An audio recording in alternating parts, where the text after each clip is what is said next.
পলিটিক্সে there is a simple line, that is the straight line. আপনি জনগণের জন্য কাজ করবেন, জনগণকে আপনাকে ভোট দিবে। আপনি এর বাইরে যা চিন্তা করবেন সেটাই কনস্পিরেসি। যত উপরে উঠাবেন পতন ততই খারাপ হবে। মাননীয় স্পিকার, আমি আপনাকে কিছু ডিজিটাল দুর্নীতির স্যাম্পল দিতে চাই। দুর্নীতির কথা স্টার্ট করলে শেয়ার মার্কেট নিয়ে কথা বলতে হয়, অর্থনীতি নিয়ে কথা বলতে হয়। মাননীয় স্পিকার, আজ থেকে ঠিক 1 বছর আগে এখানে দাঁড়িয়ে বলে গিয়েছিলাম দরবেশ তার মুরিদদের কথা শেয়ার মার্কেটের।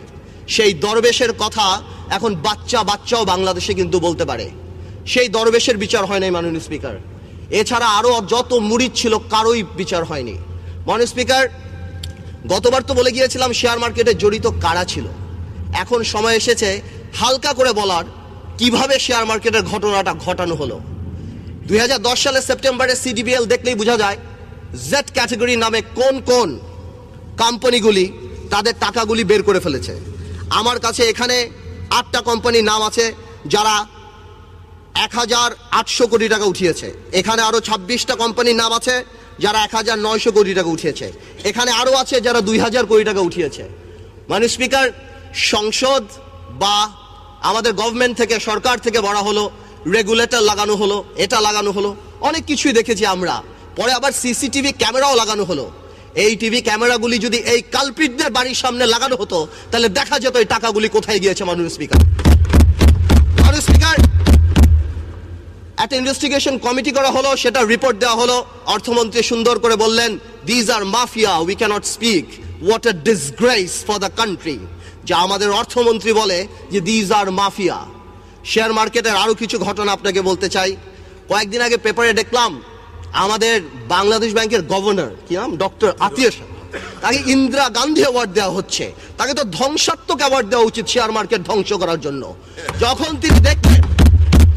তিনি দেখলেন যে 40% to 30% ইনভেস্টমেন্ট ব্যাংক করে ফেলেছে, তিনি যে বুঝালেন, আগে থেকে অর্থমন্ত্রী যিনি অন রিপিটেড ফ্যাশন আগেও বলেছে আমি শেয়ার মার্কেট বুঝি না, তাদেরকে নিয়ে শুধুমাত্র ওয়ার্ল্ড ব্যাংক আর IMF কে খুশি করার জন্য, চাকরির শেষে ভবিষ্যতে অন্য চাকরি পাওয়ার জন্য কি বলা হলো, bank must withdraw the money.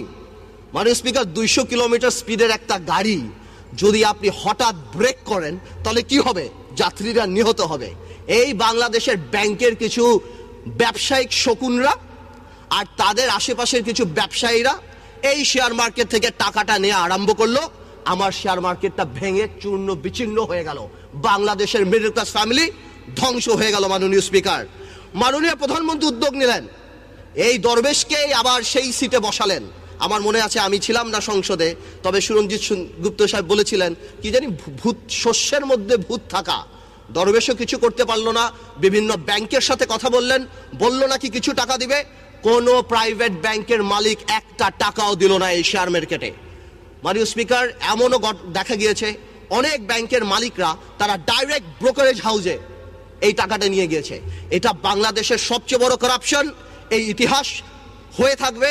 আমি একটা কথা বলতে চাই, সরকারের উচিত কোনো আইন পাশ করে রেট্রোস্পেক্টিভ এফেক্ট দিয়ে এই শেয়ার মার্কেটের কালপ্রিটদের বিচার করা, অথবা এমন কোন আইন করা যাতে আগামীতে শেয়ার মার্কেটে কেউ কোনো ধরনের এই ধরনের ফাঁস না করতে পারে। মাননীয় স্পিকার, 1 কোটি লোক রাস্তা এফেক্টেড। বাংলাদেশের মানুষের কাছে এই হাতে গোনা কয়টা টাকাই তো তাদের সোশ্যাল ইম্প্যাক্ট, তাদের সোশ্যাল রেসপেক্ট।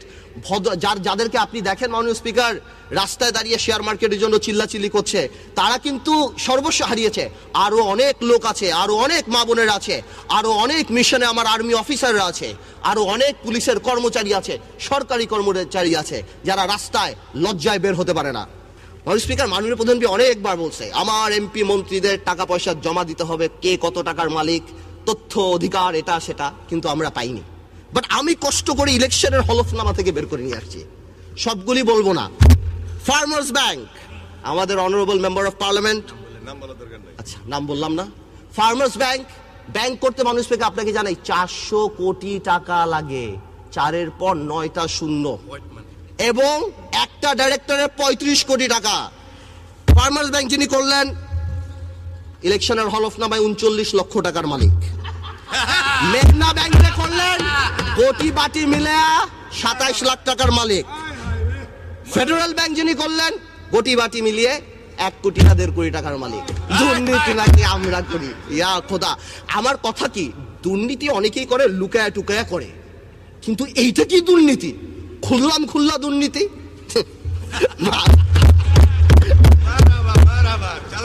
মাননীয় স্পিকার, পররাষ্ট্র মন্ত্রণালয় নিয়ে কিছু কথা বলি। I want to thank personally আমাদের পররাষ্ট্রমন্ত্রী, তার অনেক এফর্ট, অনেক কাজ করেছেন, যার কারণে আজকে এটা এসেছে। I want to thank. But border killing নিয়ে কিছু কথা বলতে হয়। আই এম সারপ্রাইজড, আমি ধিক্কার জানাই যখন আমাদের আওয়ামী লীগের মহাসচিব সাহেব বলেন যে বর্ডার কিলিং এটা রাষ্ট্র চিন্তিত না। সে মহাসচিবের পিতাই তো একজন চার নেতার একজন জেলখানায় মারা গিয়েছে। I want to put it plain and simple, no killing is justified unless it is justified by law. এটা ধিক্কার জানাই আমি। এত আলাপ করি, এত সমুদ্র জয় করি, বর্ডারটা জয় করতে পারি না? একটাবার কি তাদের সাথে যা কথা বলতে পারি না? আমাদের ফরেন মিনিস্টার আরো বললেন সৌদি ডিপ্লোম্যাট মারা গেল, এটাতে কোনো এফেক্ট হবে না। সৌদির ডিপ্লোম্যাটও তো ইন্টেলিজেন্ট না মাননীয় স্পিকার। ওই তারিক আর খালাস বলে 20 লক্ষ বাঙালি পাঠিয়ে দিবে, তখন কিন্তু আমাদের রাস্তায় পড়তে হবে।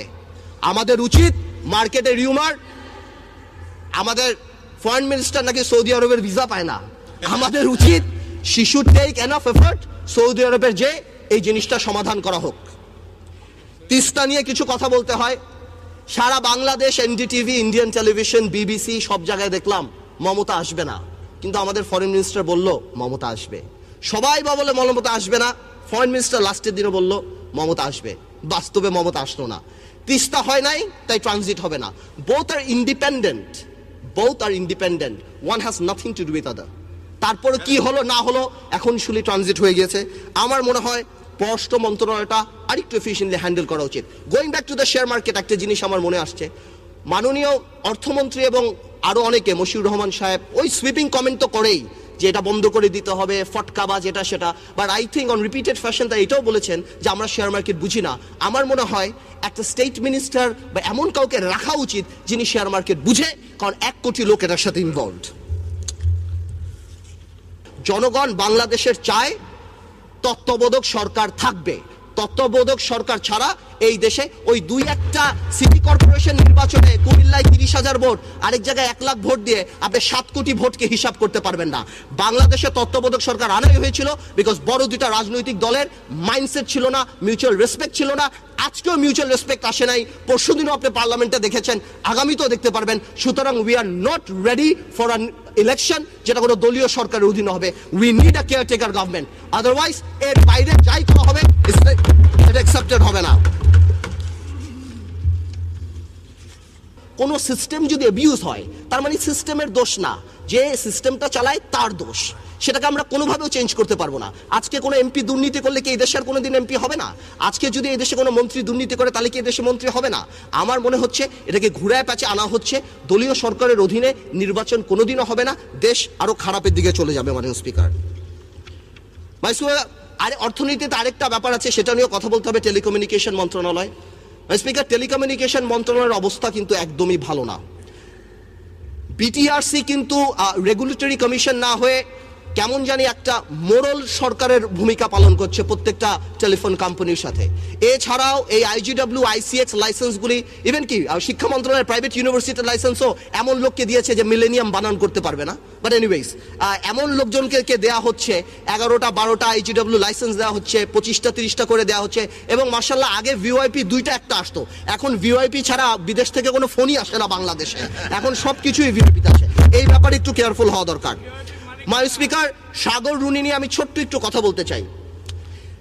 মাই স্পিকার, অ্যারিস্টটল যখন এই গণতন্ত্রের থিওরি দেয় তখন he never emphasized or anticipated that there something called media, এবং মিডিয়ার ভূমিকা পৃথিবীতে এত বড় হবে। আজকের দিনে আনডাউটেডলি মিডিয়া গণতন্ত্রের একটা স্তম্ভ। এই মিডিয়াকে নিয়ে যদি সরকারের তরফ থেকে সুইপিং কমেন্ট বা অ্যাটাকিং কমেন্ট হয় তাহলে মিডিয়া প্রতিপক্ষ হয়ে যায়, হালকা হয়ে যায়। আজকে যদি সরকার জুডিশিয়ারিও নিয়ে এরকম কমেন্ট করে তাহলে দেখা যাবে কোনো ভদ্রলোক জাজমেন্ট পছন্দ না করলে সেই জাজের উপরে চড়াও হয়ে যাচ্ছে। We should be careful when making comments about media, because মিডিয়াকে যদি আমরা ভালনারেবল করে দেই তাহলে যে কেউ মিডিয়ার উপরে অ্যাটাক করতে পারবে এবং সেটার বিচার হবে না। আমাদের উচিত প্রত্যেককে কমপ্লিমেন্ট করা, that's the way it should run. এই কমেন্টগুলি করা হলো যে কোনোভাবেই আমাদেরকে বাধা দেওয়া হয় নাই, ইটিভি বন্ধ করে দেওয়া হয়েছে, বাংলা ভিশন বন্ধ করে দেওয়া হয়েছে, কত কিছুই তো করা হয়েছে, বাট একটা মেসেজ খুব ক্লিয়ার আমি দেখতে পেলাম, এই যদি মাইন্ডসেট হয় একটা মহাসমাবেশের, তাহলে এই দলের অধীনে আমরা কিভাবে নির্বাচন করতে পারি, কিভাবে? এতটুক আত্মসংযম, আত্মশুদ্ধি, আত্মসমালোচনা শোনার মতো যদি মাইন্ডসেট না থাকে। গণতন্ত্র এই সংবিধানে না, গণতন্ত্র হলো মাইন্ডসেটে, চিন্তা চেতনায় গণতন্ত্র থাকতে হবে, তাহলে এই দেশে গণতন্ত্র আসবে। মাই স্পিকার, আমি আর বেশি সময় নিব না, একটা কথা বলি, পলিটিক্সে there is a simple line, that is the straight line. আপনি জনগণের জন্য কাজ করবেন, জনগণকে আপনাকে ভোট দিবে। আপনি এর বাইরে যা চিন্তা করবেন সেটাই কনস্পিরেসি, যত উপরে উঠাবেন পতন ততই খারাপ হবে।